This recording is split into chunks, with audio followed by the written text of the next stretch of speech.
What's going on, everyone? I just wanted to come up here and just talk about what the Lord has been pressing on my spirit, I would say, since the beginning of last week. And through talking with others, I kind of got the same confirmation from them. And I just love when that happens. You know, it's like you're led a certain way, or you believe to be led a certain way. And then just in conversations with others, they highlight the same things that are being highlighted to you. It's really about our finances, right? As Christians. And one of the things that he was just highlighting to me was about multiplying the little, right? And we can speak about the parables of the talents, 5 made 10, 10 made 20, however that may go. The one buried their talent, and that was the wicked servant, right? And in conversations with others, when I woke up, I was just expressing to my wife how, I've been really feeling the Lord pressing me to manage whatever little resources we have and to go back to doing what I was once doing before. And when I said that, she showed me a screenshot of somebody that she was speaking with, telling them to tell me to get this book. And it was a tax book. And it was about finances, right? And then we had a meeting with this one person or whatever. And through our conversation, they had mentioned that they're going to want to start building up their savings account back up because they know what the Lord is going to call them to do. And even in that conversation, see, it's interesting in that conversation because this person was having an event on Saturday, but there was a financial concern there. And the amount that person said, someone had sold into me the day before. So when that person was speaking, it immediately came to my spirit to be like, cover it. So I covered the expense that this person was having at the event so that they don't even have to worry about that expense anymore. They could just hold the event. And then if someone blesses them, then someone blesses them. Or if they didn't hit their whatever they were looking for, it was already covered. And in that, just that conversation right there, my mindset is, that this is not my money, right? This is the Lord's money, and he just gives it to us to steward over it well, right? And I say that example, I'm using that example as a way to show where he will test you at with the little, right? So I was sold into, and I could have just kept it for myself because I have needs, right? But I also know how the kingdom works. So with that and hearing his voice and just like, you have it, it's not a problem. Now, am I expecting anything back from that person? Absolutely not. But what we're supposed to do is advance each other, sow into each other, and also grow with each other, right? And just to be that kind of blessing. And I use that instance to pray into it more. And I'm like, Lord, if you're able to provide me with more resources, then I'm going to be able to do more things like this, right? But it always comes with the small test first. Though if I said the amount would be like eye rolling to some, but it's a lot to us, to me and the other person that we're working with, right? And, I just saw myself in that parable, right? It's like, what have you done? And I was like, what have you done with the things that I've given you? And it's like, well, I've sown it here, I've invested there, and this is what I have. So not only is it a matter of, I multiplied the money, because in that instance, I didn't multiply the money. However, I advanced your kingdom. I advanced what this other person was being led to do. I thought the conversation was going to be for us, but in turn, the conversation ended up being for that person. Now, did we get something out of that conversation with what we were originally supposed to meet with? Of course we did. But for the most part, that conversation was led in the direction of just supporting and encouraging that person for that event on Saturday, which went wonderfully. So not only, with what he's trying to get you to do is save and multiply your money, but he's also trying to save and multiply the souls, right? And that was just one aspect of confirmation of how we're even having this conversation today. Now, I got a couple of books to start reading. This was the first one, Becoming a Millionaire God's Way. I took tons of notes through it. I went to the public library. I don't have the ability to buy books at this point in time, so, I just went to the public library. You can go to the public library too and get this book if you wanted to read this. It's a good read. What it is entailing, Becoming a Millionaire God's Way, getting money to you, not from you, is a book just basically trying to get Christians out of the poverty mindset gospel. I didn't know that that was really a prevalent thing until I read this book. I believe in God wanting to prosper all of us and give him his blessings. Like, you can't really operate when you're poor. So this was a good read if you are in that mindset or believe that God wants you to be poor in order to be holy. But hopefully this book will kind of change your mindset in that. I didn't have this, so I don't have that kind of mindset. So I was able to take nuggets from this. Now, one thing with me, and I'll go into some great examples that he gave in this book, is just some backstory about my journey, is that for my financial literacy, at one point in time, I was in credit card debt through college. And then once I removed that credit card debt through college, I didn't want to touch credit cards ever again.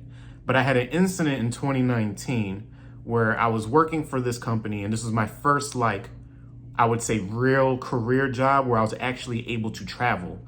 So I traveled out to one of the factory plants there, and we stayed at a hotel, and the hotel was supposed to be paid for on the P card. This time back in 2019, I was living check to check, basically. Like, I was able to pay all the bills, and whatever little bit I had left over, I can make shake. But when I got to this hotel room, they were asking to put the card on file. They need a card on file for incidentals.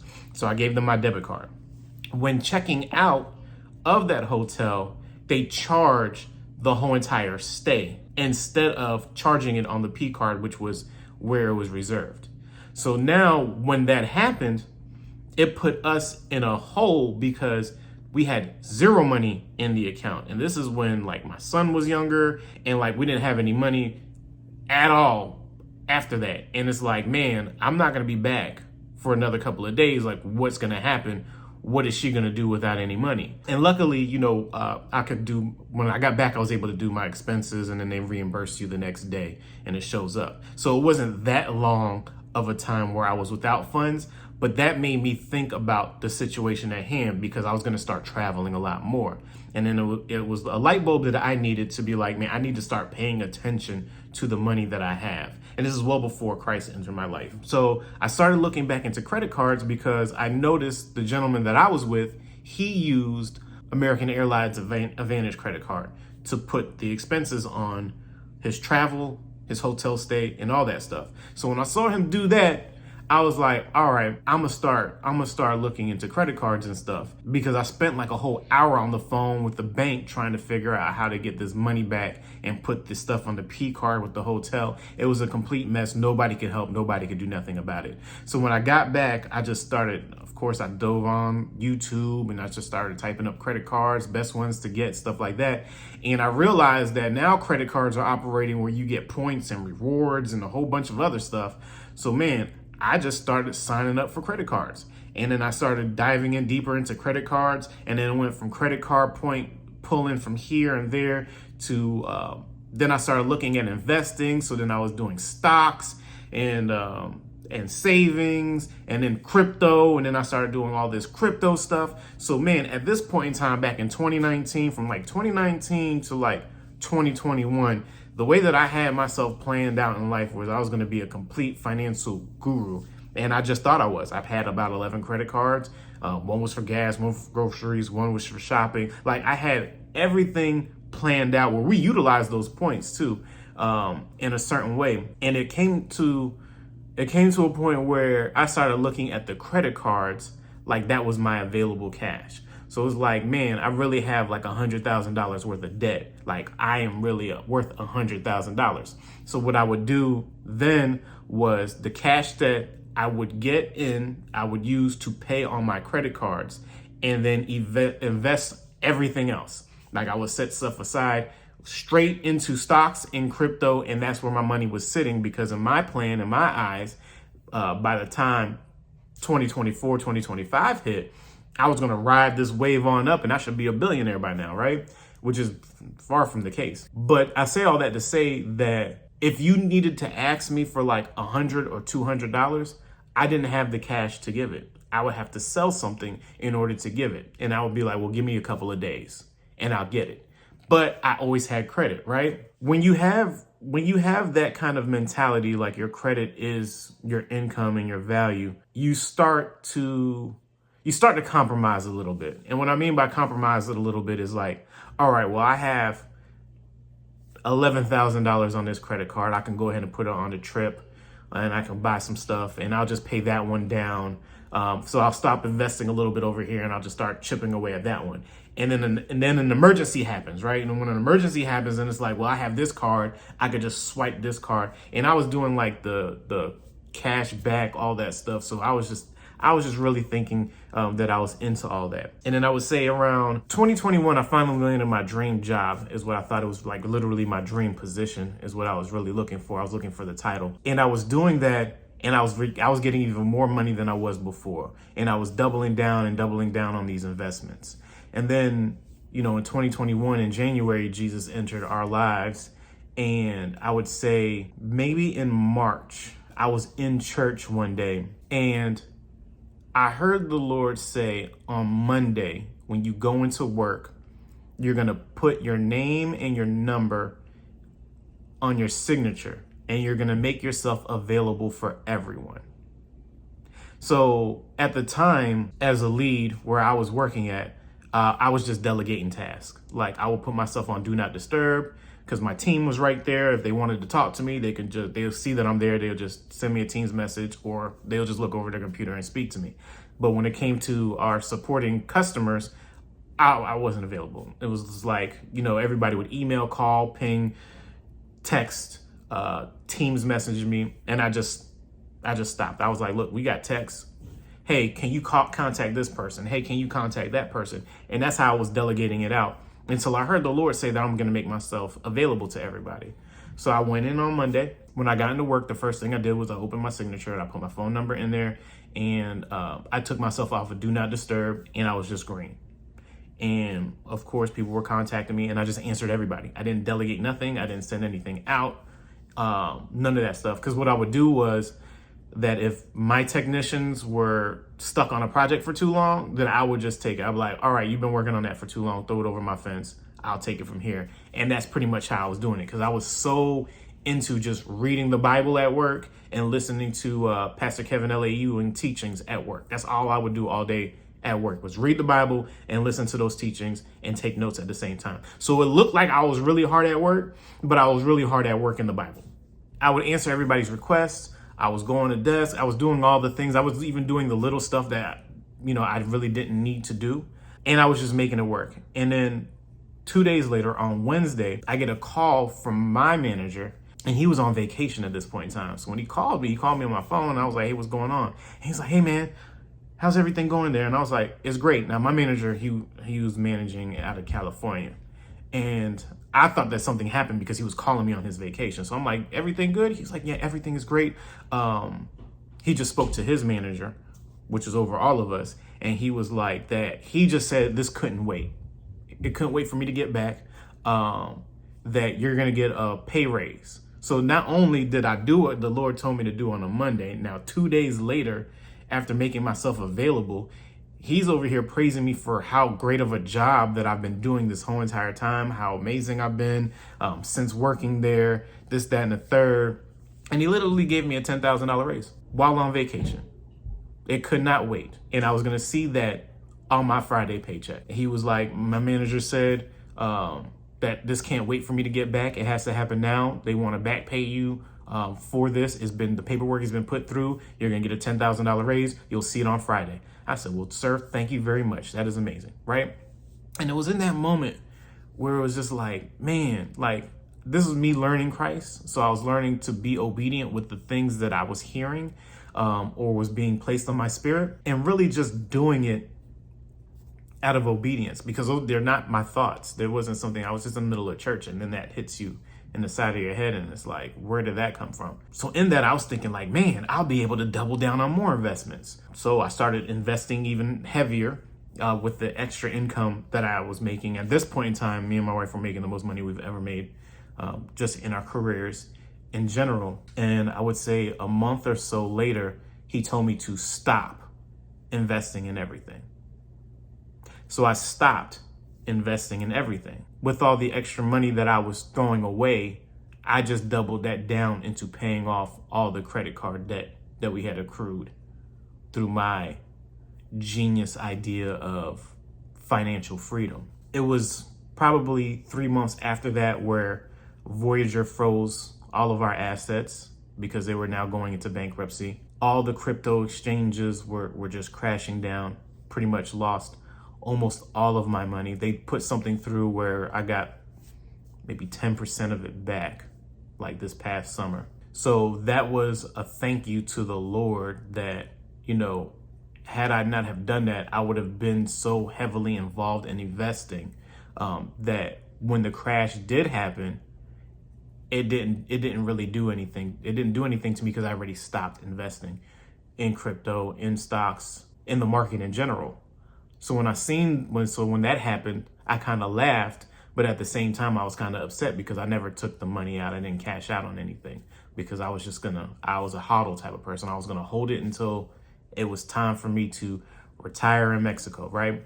So then after that, I just started doubling down on paying off all of my credit cards, not knowing what was in store or the reasons why, right? So I had all this investment knowledge that I gained off of one instance for the past 3 years, and then the Lord told me to stop and set it aside, right? So he stopped and set it aside, and then we were led to move. So now we're in Tennessee, and all of the cards that I had at zero balance, I had to use every single one of them to not only fund the move, to pay for not only keeping our house in Charlotte while it was being sold, but also manage the house that we were renting here in Tennessee. And it was just amazing to me that had I not followed those instructions, I wouldn't have been in the position where I was at to keep getting groceries and living the life that we had established here in Tennessee. It wouldn't have been smooth. There was no way that we could have done it, right? And with that, and the more of the knowledge that I got about, we are the lenders, not the borrowers, I could not wait for the house to sell so that I can pay off all of these things. And when the house sold, I was able to pay off about $90,000 worth of debt, which is why, some people were like, well, aren't you living off of the income that you sold on your house? I would have loved to, but the Lord made me pay off all of my credit card consumer debt. So not only did I need to take out a personal loan to have some cash, but now I had all this debt, right? So the house was sold, the cards are paid off. I had a pile of credit cards. I thought I took a picture of it, but I don't have a picture of it, right? So that burden is off of my back when it comes to that. So once the credit cards were all cut up and the debt was paid off, the Lord's been showing us we're going to be financially good at some point in our lives. So then he led us to open different accounts up. And, it's really interesting trying to talk to a lawyer, and the lawyer is asking you, what assets do you have to put in this? And the only asset that you can tell them is Jesus is my asset. But we just know that he's going to give us something that we're going to be able to leave to our children's children. And that should be the whole point of being financially literate and financially free and financially prosperous. And we'll get into all of that, right? So we started setting up all these different accounts and all that stuff. And it wasn't until literally last week where he's just like, pay attention to your finances. And then talking to 2 other people, and they're telling me that we should start paying attention to our finances because that's where they're doing, that I know that the Lord is about to do something in all of our lives. And it would be wrong for me to not share this information with y'all. It would be wrong for me to sit here and y'all go through our whole story, see where we started, and then see where we're end. And I'm not giving you the nuggets that the Lord is giving me, right? So I say to everyone is that what we're about to go over next, you need to take into account. One of the things that I've been doing is starting to look at the savings account, right? I have zero in savings. So whatever I do get, I'm starting to put into savings. I started getting books. I'm going to start doing books because I went on back to my YouTube people. And you know what's so interesting about the YouTube people is that everyone that I used to follow before in finance has nothing but videos of them being scammers and promoting bad things and bad investments that I had once invested in, but I had cashed out on while I was here. A lot of people are like coming out with messing with kids or getting arrested, it is amazing to me. This just amazing to me when you're under the Lord's protection, what he will protect you from. Because like I really got a ton of information from these people that I used and it worked at a certain point. But had I stuck around the way I wanted to stick around, I would be in financial ruin. There's this one bank that I just watched a video of. It's called Yada Bank. And I remember the day that Yada Bank was promoted and came out, and I just opened up an account for that bank. And it's like, it's a savings account. You put your money in. When you put your money in, you get tickets, and you can win like their makeshift lottery. I was doing that all the time. Now, would I win? Sure, I won a couple of bucks here, a couple of bucks there, but like their grand prize was like $1 million, and the second prize was like a Tesla car, right? And I saw the video of it yesterday, and it became a sweepstakes thing, like where you can play blackjack and roulette, and like I was like, whoa, this turned into a whole gambling center. And I didn't know because I didn't even have the app on my phone anymore. And it was just amazing to me that that's where it came to. And now they're in a position where people's accounts are frozen. So I was like watching some of their testimonies, like somebody has like $98,000 in their savings account they were saving for their wedding, can't use the money because it's frozen. Like it's a mess out here. Like it is really a mess out here, y'all. And we hear these people saying the wealth transfer is coming. The wealth transfer is coming if the Lord is leading you to do something. Don't listen to these people and say, put all your money in Dogecoin and it'll go to the moon because that's where the wealth transfer is going to be at. Maybe, but that's not what he's telling me, right? And I just want you guys to go out there and really start looking at your finances. And I want you to pray this prayer, is that, Lord, I want you to be the steward over my finances. I want to be blessed so that I can be a blessing to others. What do you need me to do so that I can achieve that, right? And then open up your finances. I opened up my bank account and it gave me my monthly summary. This is July 1st where I'm doing this recording. You'll probably see it today. But I saw my whole June summary. And I hate this word. I hate this word when I was in the world. Budgeting. Because what budgeting means to me is bondage. Like I can't get to buy what I want. I can't get to do the things that I want. I have to change my mindset when it comes to budgeting. We need to budget. We need to set ourselves up to what we can do. So if we want to do a budget for clothing, then there needs to be a budget for clothing. We need to stick to that. If there's a budget for food, we need to stick to that. If there's a budget for travel, you need to find out what your expenses is and sit with the Lord. Write it all down, write it out and present it to him. Every time that I've written something out and I've presented it to him, he has given me direction on what I need to do with it, right? So when you write up all of your bills, all of your monthly subscriptions, whether it's YouTube Premium, Netflix, all that stuff that you have, all the stuff that we have that we really don't need. And trust me, as a person that hasn't had much and that had a lot, I really realized how much I didn't need. One of the things that I teach in Conquer series is it takes 90 days to break free from pornography addiction watching, but it takes 2.5 to 3 years to renew your mind from it, right? So if you watch Netflix and you feel like you need Netflix, if you remove Netflix from your life for 90 days, I guarantee you by the end of the 90 days, you'll be like, wow, I really didn't need Netflix. If you remove yourself from social media for 90 days, I'm sure by day 48, you'll be like, wow, I really don't miss Instagram, right? So what I say all that to say is that look at what you have. Cut out the fluff. Cut out all the fluff and go back to your essential needs, your power, your gas, your water, your rent or mortgage, your insurance, your cell phone, those needs. Cut out everything else and then really calculate what you're paying in all of your things. Like I know you go out to eat a lot. Maybe you might spend too much in shopping. Maybe you might go out to spend too much in groceries. Look at all those things, write it down, total it up and say, Lord, this is what I have. Right? This is what I have. What do you want me to do with it? What do you want me to get rid of? Where do you want me to save now? And where do you want me to give? We should be giving to each other. We should be tithing to our local church if they have a food bank or doing something for the poor, please.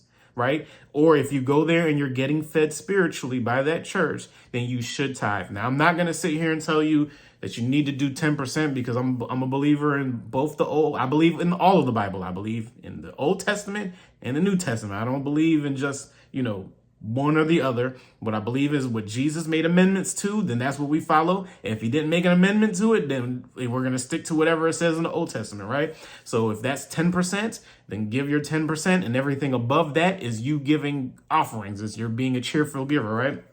If you believe in the Corinthians one, where it's like we should just be cheerful givers and just give what our heart desire, then do that. I do both. I do a baseline of whatever I get. I try to set aside 10%. I'm just covering my 10%. Like, I know this is a minimum. And then I give above and beyond. Like, the Lord has given me a heart to find anybody that's poor on the side of the street that's asking for cash. I give it to them. I used to be real big on I don't want to support somebody that's on the side of the street because I know that they're going to drink it or they're going to smoke it or that what they do with the money that the Lord has given me to give them, that's between them and God. They ain't got nothing to do with me no more. And that's the mindset that you should have. If you're looking at somebody and they got a fresh cut and you be like, they don't really need the money,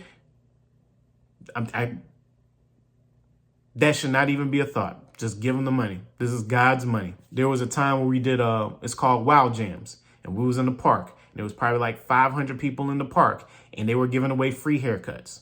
And I know a bunch of homeless people that came up because we talked to them homeless people.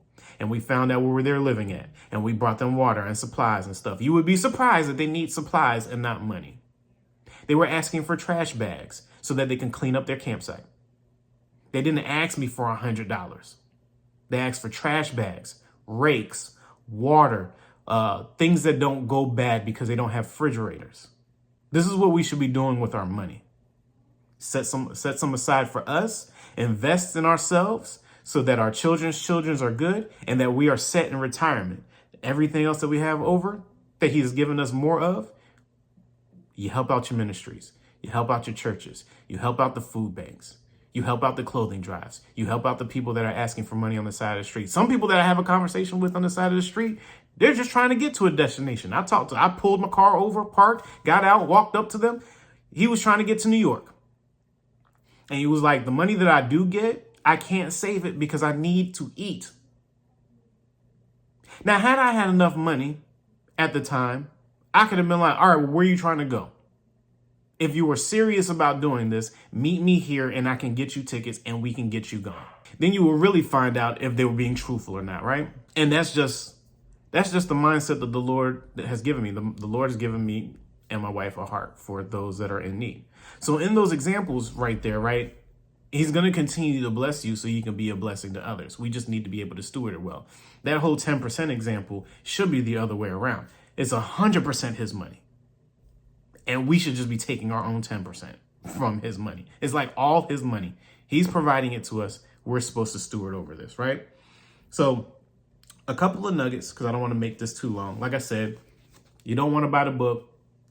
You can go to the public library, get this book. I got another book that I'm going to read. I'm going to get a couple of other books. And I'm back, baby. It feels like the Lord's like, get back in it. So like, I'm back. I'm going to try to invest what little I have to make it multiplying some more, so that not only can I get our family situation better, but I also can be a blessing to others. Like the people that he's leading to us, they all have ministries and businesses, and like it's been incredible just meeting the men out here and what the Lord has them doing.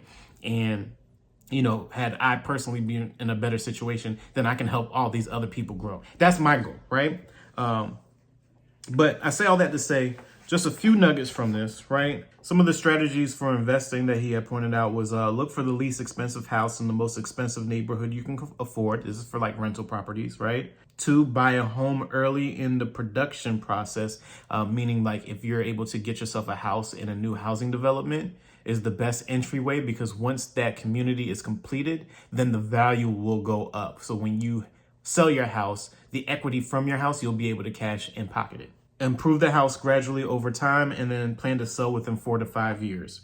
That's if you're not living in your dream home, right? With cars, think of your car as an asset, right? Don't buy new.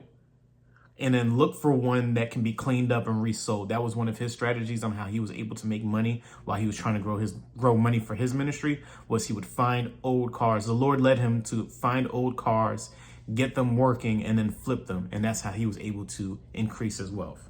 Oh, this was a good one too for clothing. Look for quality clothing. So like, you see people wearing like, good quality brand clothing and stuff like that. And in our eyes, it's like, man, you got the brand new whatever on, and it's like that's our goal, to buy everything brand new. But if you wait for sales season and find those ticketed item deals, then that's probably the best time to buy. He said that there was a leather jacket that he wanted. He put on the jacket, prayed while he was in the jacket, zipped it up, set it back on the rack, and he was like, he declared that was his jacket. And he would come back to the store every single time to see if his jacket was there. And he said he watched that jacket. Let's say I think he said it was like $500. He watched it go from $500 to $400 to $350. And he was like, it's not time for me to buy it. It's not time for me to buy it. He said he did it for 11 months. And all the jackets that were around that jacket were sold. So by the time he came back during that 11-month period to buy his jacket, it was ticketed off like 75% or something like that. He said it was like $120 something, which I was just like, I didn't even think to do that. He said he even did that for his wife's dress. His wife's dress that she wanted was like $400. She got it on sale for like $100 in a couple of months. So it was like, man, if I had that mindset, I wouldn't see something that I wanted, knowing that it's like, okay, I have $1,000 in my bank account. This bag that I want costs $450. I got the money, let me just pay for the $450 instead of waiting and seeing if it goes on sale or finding those sales. Like that right there might not be revelation for y'all, but for me, that was like, man, that's like literally what we have been doing, because we've been put in a position where we have to find sales in order to get quality stuff that we need. But then seeing it in this book is like confirmation that the way that the Lord has been leading us this whole entire time is actually on the right track. Taxes, another important thing. Don't get your taxes done by a large tax service. Find someone who will save you every single dollar on your taxes legally, please. And then also learn as much as you can about tax laws. I'm going to sit here, I'm going to get some tax books today when I go back to the library. Since I'm done with this book, I'm going to return it and I'm going to find one on basic accounting. So if you don't know accounting, and then the examples that he was using was like balancing your checkbooks. We don't balance checkbooks anymore, but I get the point that he was saying. I need to learn basic accounting, right? And I need to learn tax laws that applies to businesses, right? So that we are prepared for when it does happen, we'll have this knowledge already, right? Another point that he made was God will bless your efforts when you do it. God can't bless you while you're sitting on your couch watching TV. You have to be putting forth effort. Some of this other advice that was in here was like open an IRA, keep a record of deductibles and expenses, find your tax person, build a cash cushion, keep an up-to-date will, life insurance programs, term, not universal life, keep up with money and stock news, give and tithe, study and become financially literate, and last, budget. And then he gave 4 P's, right? Which was plan purposefully, prepare prayerfully, proceed positively, and pursue persistently. And I like that because it just goes over to have a foundation of a plan, right? Come up with a plan. And then with that plan, you bring it to the Lord and you pray over it. And then once you're done praying over it, you proceed with positivity, meaning that you know this is going to work. Your faith is included. Like my faith says that this is going to work. With discussion and the plan that me and the Lord sat with and came up with, this has to work. Don't allow others to get in your mind to tell you that this ain't going to work. That'll never happen. How are you supposed to do that? If I was to listen to others when they were telling me this a year and a half ago before starting this ministry, I wouldn't be on this side of the camera talking to y'all about this, right? And pursue persistently, meaning that once you do it with all efforts, because there was times where it was just me ministering to a couple of people. And those couple of people, I was utilizing them like they were 2,000 people, or one person would show up, or nobody would show up for a little bit and then somebody would pop in. Like, just do what he's telling you to do and do it persistently. Keep up, don't stop, keep going. Oh, one of the things that I did highlight, if we're going to go back to investing, is Do not invest in a company that does not have a research and development team there. And the point that he made was that if you don't, then there's no way for you to keep up with the growing markets and technology and developments. And the company will soon grandfather itself out. And I found that nugget something that was going to stick with me, because when I do start looking into these companies again and where the Lord wants me to place my money at, even if I'm like investing in businesses and stuff like that, to make sure that that is a part of the company's missions and goals, is to research, develop, and continue to grow. Oh, and another little nugget too is convenience and qualities are the things that sell. Meaning that if you're investing in a company, what is their product? And is it convenient? And is the quality high of that product? Now, this is something that I've heard people argue with all the time when I was still watching like CNBC and like the investors and all that stuff, was long-term bonds are extremely good investments as long as they're compound. I'm gonna go back and do some more research into that. And then also 60% stocks, 40% bonds. Stocks go down, bonds go up, vice versa. I'm gonna do some more investigation with that as well, because from what I remember, people are like, there's no point of being in bonds, just go 100% stocks. The S&P 500 doesn't come back down, yada, yada, yada. I'm gonna do a lot more due diligence in personal research, and you should take this tip too, rather than listening to other people talk. People that are billionaires and millionaires and following what they are doing with them. Let's take good financial advice and actually do our research than taking the word self-value. Because what I've seen so far is that the people that I used to follow fell in some type of scam, some way, some shape, some form, or they've sold courses in order to make their money, not the investments that they were once promoting when they were first starting off. That's just a helpful tip there when you're watching these YouTube gurus. Oh, this was a good point too, right? So the focus for us should be, if you cannot leave your children's children an inheritance, then you're falling short of building the kingdom. That should be our goal. We should be able to leave something for our children's children to keep advancing the kingdom. What I mean by that is that when you leave something behind for your children and you teach them the good values of Christianity, that they should be advancing the kingdom even further than what you have. It's not to leave them a Porsche and a Ferrari and 3 mansions, which if you do that, then great. But it also should be giving them the great values that they can continue to give to the church. They can continue to give to ministries. They can continue to give to the poor. They can continue to grow their ministry or the ministry that you have set up, or whatever is there, that they're able to now utilize the assets and the provisions that the Lord has given you and do something above and beyond that. And even if they mess that up, that their children are set, right? That's the goal. So if one line falls, the next one is already set up from the work that you're doing. That's what we should be doing when it comes to investing in our money properly to advance the kingdom. That's what advancing the kingdom actually looks like. I've sat in some business meetings and these business owners, and they're like, we're just out here trying to advance the kingdom. And I'm just like, what does that look like for you? What does advancing the kingdom look like for you? Because what it really looked like to me is you're just saying that to say that you're a Christian business, but you're actually trying to get as much money as possible. So if you're trying to advance the kingdom, meaning that you're sending missionaries out, or you're investing in a church, or you're helping someone with their ministry, or you're building a business to do something for the community, and you're leaving something for your children to continue going, that's what advancing the kingdom should mean when you're starting your own business. What are you giving back to the Lord? He's giving you this. What are you giving back to him? Oh, you must have faith to prosper. Each step you take demonstrates your level of faith. That was really good. And also, the blessings of God will only go as far as your preparation to receive them.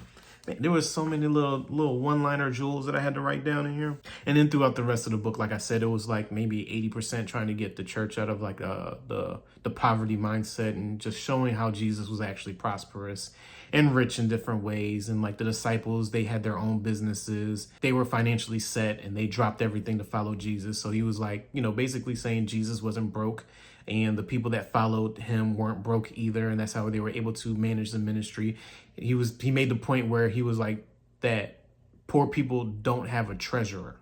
right? And we know that Judas was the treasurer. Judas was the one that kept the money. So if Jesus didn't have any money, then he wouldn't have a need for a Judas, right? Which was a great point. But that was kind of the realms of the book. Outside of those nuggets, I'll leave you with this last thing that he said was the mountains that have to be climbed in order to achieve wealth. Number one, financial literacy. Learn how money and business works. Step number two, find money to invest. And then number three, actually invest. So that's all I have right now for you guys. Just start. Just start somewhere. There's been changes going on. The people that I've been talking to lately, like, we just know God is about to do something glorious in the world. His spirit is pouring out around people. We're hearing his name being declared more and more and more. And I know that those that he can trust to steward what he's giving, he will give us above and beyond. And I want to be a part of advancing the kingdom. I hope those that are watching want to be a part of advancing the kingdom. And it starts with getting as much knowledge as possible, sitting with him, coming up with a plan, and then executing that plan at all cost. It gets scary. Trust me. I know. You're going to want to quit a couple of times.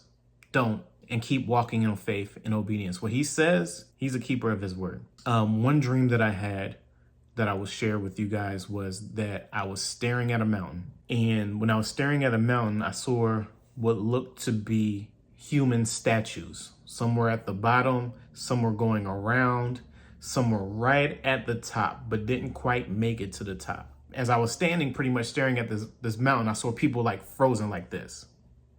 They were just like statues, like you could see where they stopped walking in faith. And I heard the Lord say in that, as I was staring at this mountain, he said, I gave you the tools, you stopped. And then I woke up. And boy, that stuck with me. That really stuck with me because it's like, he's given us all the tools and resources that we need. We just have to keep going in faith. And the amount of people that stopped at the beginning part, there were so many frozen statues at the bottom part of that mountain. And then there was like a couple that was almost there at the top. And then they were frozen too. It's like you see where your walk and your journey is and where these people stopped at. It's sad. It's sad. It really is sad. I understand it because, you know, I'm human and I've tried to stop this walk a couple of times because, man, when you're looking at stuff in the natural and not with the supernatural eyes, yeah, it's just really hard to keep going. But I always get brought to that dream, and we just have to continually pursue him and keep going. So hope y'all got something out of this. I feel like I just want to come up here and share the information that I get, and I'm going to try to do this as much as possible. And any time the Lord gives me something and it's like, this is going to be beneficial to the kingdom, then I'm going to come up here and share it. So I'll catch y'all on the next one.